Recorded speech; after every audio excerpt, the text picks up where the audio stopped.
Sono molte le donne che hanno contribuito a rendere grande la storia della città di Venezia. Nomi che hanno lasciato una traccia indelebile nella storia di Venezia e del mondo. Nomi come Gaspara Stampa, nata nella vicina Padova nel 1523, ma presto trasferitasi a Venezia, dove si distinse come poetessa.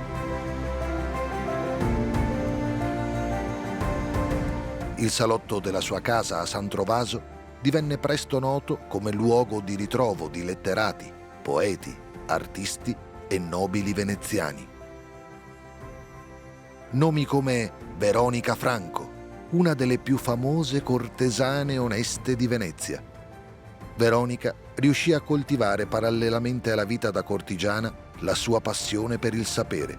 Divenne una donna colta che riusciva ad esprimere la sua forte personalità sia con la penna che con la spada, rivalendosi su un mondo maschile che la usava come meretrice.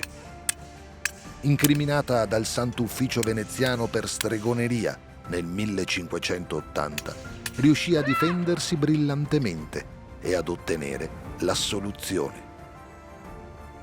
Nomi come Elena Lucrezia Cornaro Piscopia. Nata a Venezia nel 1646, fu ben presto indirizzata agli studi classici e delle lingue dal padre, all'epoca procuratore di San Marco.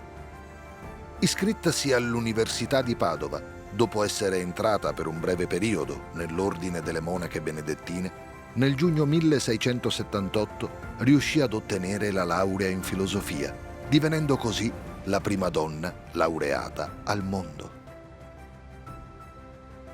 Nomi come Caterina Dolfin Tron, nata a Venezia nel 1736 da una famiglia patrizia caduta in disgrazia. Si avvicinò alla poesia, componendo numerosi sonetti, nei quali emerge il suo pensiero liberale.